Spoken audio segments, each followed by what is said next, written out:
Նախագծերով առաջարկում ենք վերանայել Սահմանադրական դատարանի դատավորների վարձատրությունը,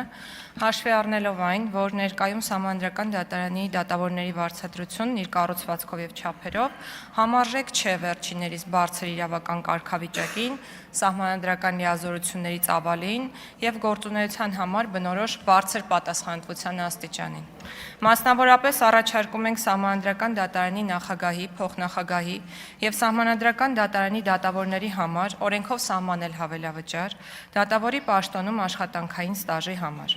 Սահմանադրական դատարանի դատավորների 12-ամյա պաշտոնավարման ժամկետը հաշվի առնելով աշխատանքային ստաժի հավելավճարը հաշվարկվում է առավելագույնը 11 տարվա համար և սահմանվում է աճողական կարգով, սկսած պաշտոնավարման երկրորդ տարվանից, երկրորդ տարում 20%, երրորդում 35%, չորրորդ տարվանից յուրաքանչյուր հաջորդ տարում նախորդ տարվա չափից 10%-ով ավել։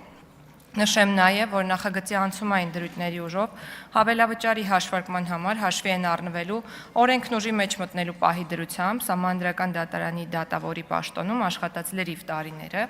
այսինքն մեկնակետը Սահմանադրական դատարանի նախագահի, փոխնախագահի դատավորի պաշտոնը ստանձնելու պահն է։ Նշեմ, որ 2026 թվականի համար Սահմանադրական դատարանի նախագահի, փոխնախագահների և 7 դատավորների մասով տվյալ պաշտոններում պաշտոնավարման դիմաց աշխատանքային ստաժի հիման վրա վճարվելիք հավելավճարի մասով ենթադրվում է 46 միլիոն 775 հազար 40 դրամի ծախս, որը լրացուցիչ ծախսային պարտավորություն է